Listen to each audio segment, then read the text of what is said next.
Hello everyone, this is Broby1 Kenobi and I'm being attacked by slimes.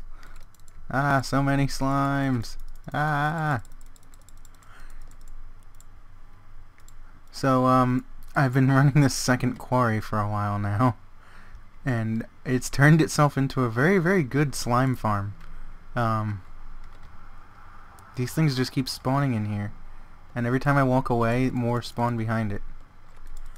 It's freaking ridiculous. What I wanted to go over today was a couple of updates I had, so I'm going to finish killing off these slimes here, and then we're going to get out of here, because there's a couple of things I want to do, and I don't want to waste too much time, but I can be getting some slime balls, which I don't know what use I really have for slime balls, but anywho, so we got our jetpack on right now, and like I said, there's a couple of things I wanted to go over.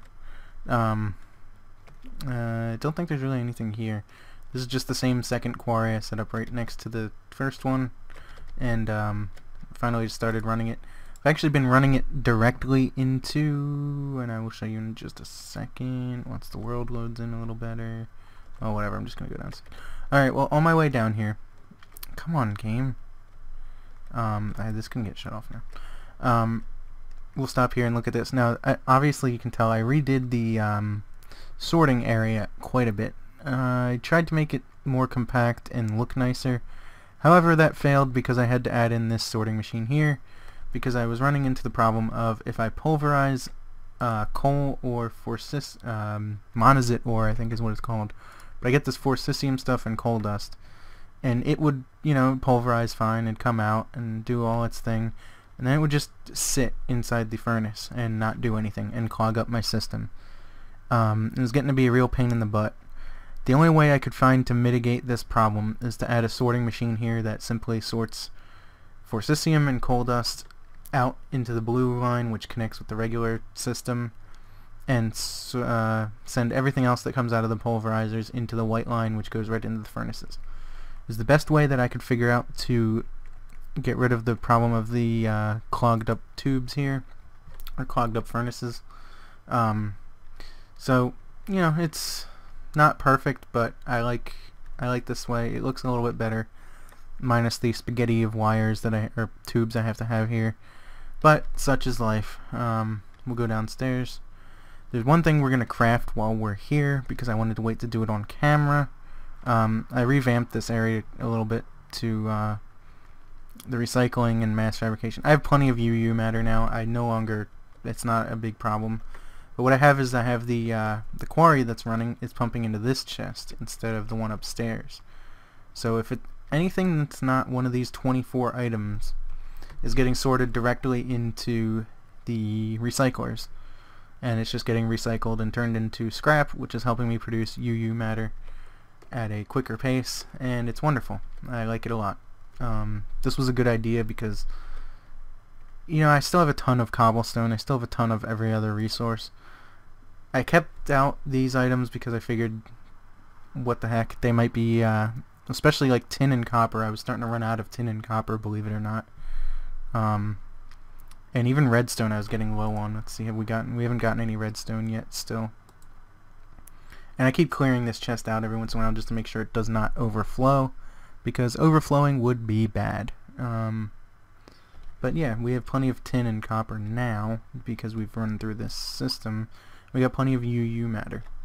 And the thing I've been working on over the past few days has been, well, let me pull it up on the screen so I can actually show you guys, is the Gravichest plate. The Gravichest plate, which is 4 superconductors, which I'm pretty sure we went over the crafting recipe, but I'll show you anyway.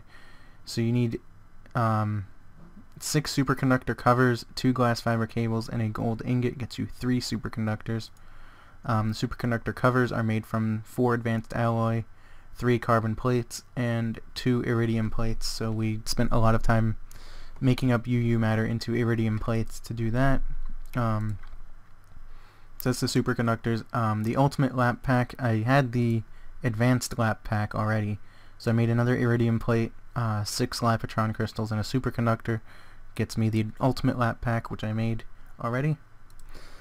High voltage transformer we went over before, but I'll go over it again. It's an energy crystal, a medium voltage transformer, an electronic circuit, and 2 4 times insulated high voltage cable, which I think I used this recipe here. Just made HV cable, and 3 rubber gets you 1 of those.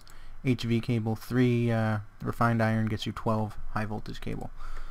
So not too bad. And the quantum suit armor we already had. It's just that. Yeah, we went over that already, I'm pretty sure.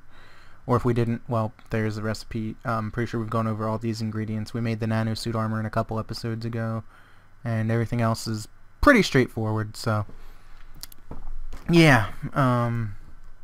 Then the last thing that's a little different that you guys would not recognize is these gravitation engines. Now these things were a pain in the butt. The high voltage transformers weren't too bad. The Tesla coils aren't too bad. They're medium voltage transformers, electronic circuits, refined iron, and redstone. What was a pain, the superconductors were kind of a pain too, because you had to wait for the UU matter, but the rest of it's not too bad. Were these cooling cores. They were a pain in the butt. I went through literally all of my tin to make these 60K coolant cells, and that's where I went through a lot of copper, was these dense copper plates. Oh man, it was a mess. So basically, this makes you a 60K coolant cell. One 60K coolant cell. So you need 2 30K coolant cells, 8 dense copper plate, and 6 tin. The dense copper plate is 8 copper in a compressor. Gets you 1 plate. So one whole stack of copper only gets you 8 dense copper plates. So you can see how that would get expensive fairly quickly. And the 30K coolant cells are 3 10K coolant cells surrounded by tin as well. So now you can kind of see where all the tin went. And 10K coolant cells are 4 tin, big surprise, around some sort of water capsule thing. Now I used glass bottles of water because I had a ton of glass and I didn't really care if I wasted it. But that's just to make one of these 4 things. So you can just imagine that you need 2 of these per gravitation engine. So you need 4 times 2 is 8 per engine. So you needed 16 of these 60K coolant cells. Each 60K coolant cell took 2 30K coolant cells. What I say, 16. So now you're at 32 30K ones. Each of those 30K ones needed 3 10K ones. So what does that come out to being? 32, well, a stack and a half you needed of the 10K ones. So yeah, it's pain in the butt to make. You need an iridium plate, heat capacity reactor plating, and that was 2 more of these dense copper ores, or dense copper plates, and reactor plating, which was just simply an advanced alloy and a dense copper plating. So a lot of those dense copper plates, yet again. And the only other thing that's different is the advanced heat exchanger, which is made of 2 regular heat exchangers, a copper plate, 2 of those guys, and 3 or 4 of the glass fiber cables. The regular heat exchanger is just an electronic circuit, another dense copper plate, and 3 tin. So now you see where all the copper and tin went. Takes a lot of that stuff to make these here gravitation engines. Anyway, so we're ready to craft this thing, is the whole point I was trying to make here. And this thing is going to make it so I don't need the lap pack, I don't need the jet pack, and I don't need the armor. It's going to be all 3 of those in one, which is going to be fantastic. I don't have to switch them out. And that'll be the, wow, it's fully charged too, crazy. That'll be the Gravichest plate. Sweet. So now we can get rid of this electronic jetpack, and you see we have full armor. Let's go into F5 mode so you can see what this looks like. Wow, the thing looks pretty sick. Yeah, check that out. What I might do too is, let's check here. Solar helmet. The ultimate solar helmet. How do you craft this thing?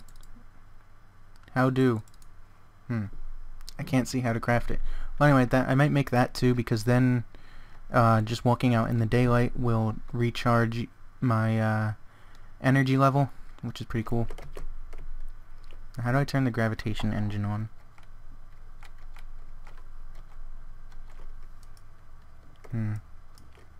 That's a good question. I'm gonna have to look that up.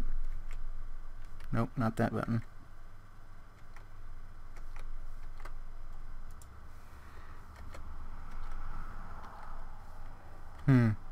Oops, wrong button.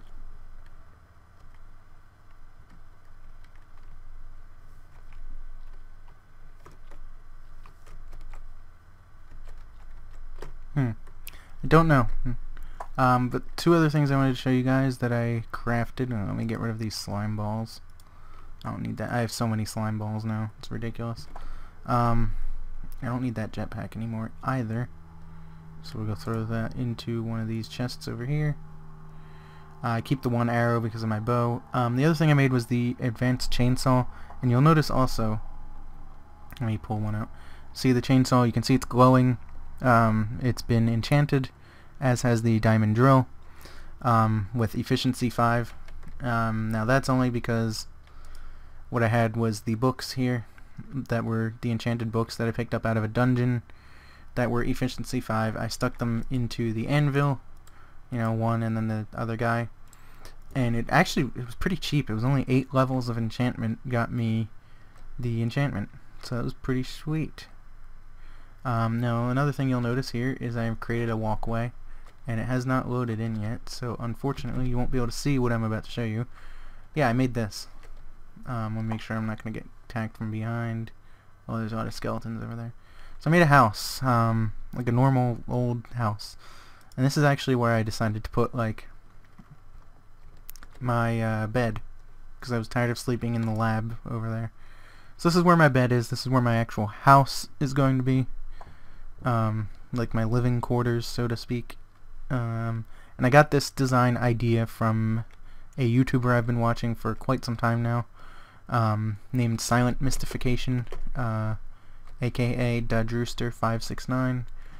Pretty much saw him make this in his vanilla world, and I really liked the way it looked, so I kind of tried to recreate a similar version myself, and I think it turned out pretty nice.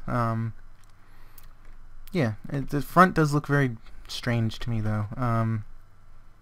Maybe it just doesn't have enough vertical lines or something. I don't know.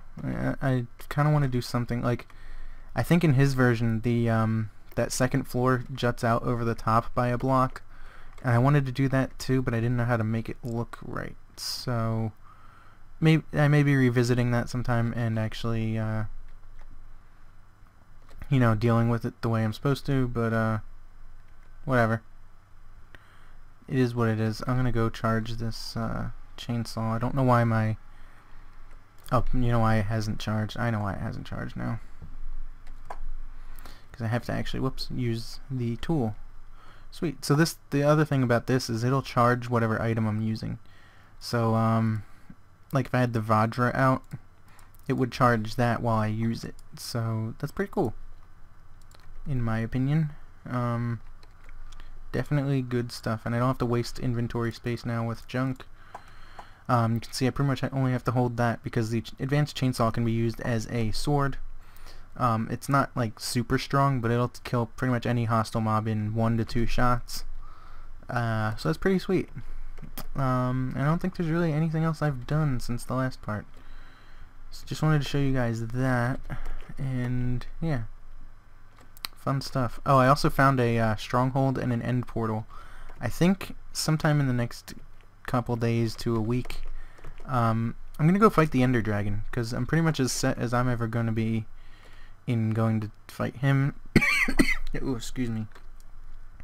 Pretty much set as I'm ever gonna be in going to fight the Ender Dragon at this point.